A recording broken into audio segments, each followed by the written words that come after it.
This has been ongoing for more than 100 years. It started here, by the way, Louise, in this very city. It was Britain that gave our rights away without even consulting us. And then this whole international Western approach to us has been failure, dismal failure. This is about time that we really give a different path because there is no other alternative. So we are here today, Louise, and the question is the most important question. How do we stop Israeli massacres that are about to happen against Palestinian civilians? Well, and how do we...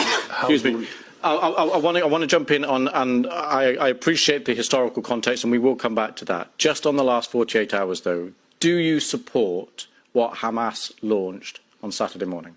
Well, this is not the right question, Louis. Really, the right question. It's an important question. No, it is not an important question because whether you support their action or not is an important question. No. It is not an important question. Hamas is a group, is a militant group.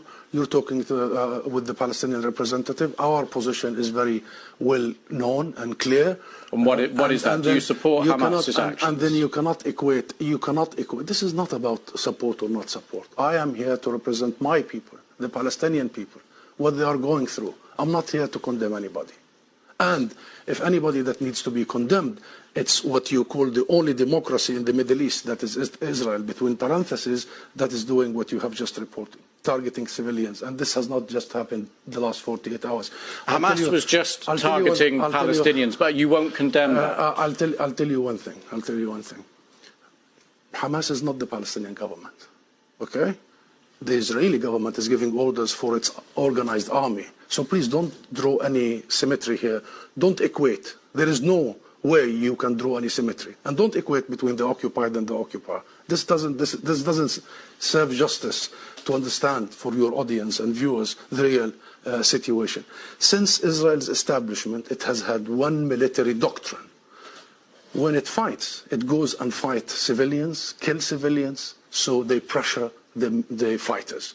Since 1948, and go back to the record, and this has been repeated in Gaza and will continue to be repeated. So the conversation is not a blame game. I am not in the business of blaming the victim here.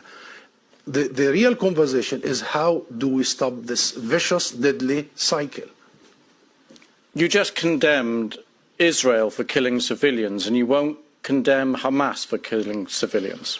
How many times you have interviewed Israeli officials, Louise? Hundreds of times. Hundreds of times.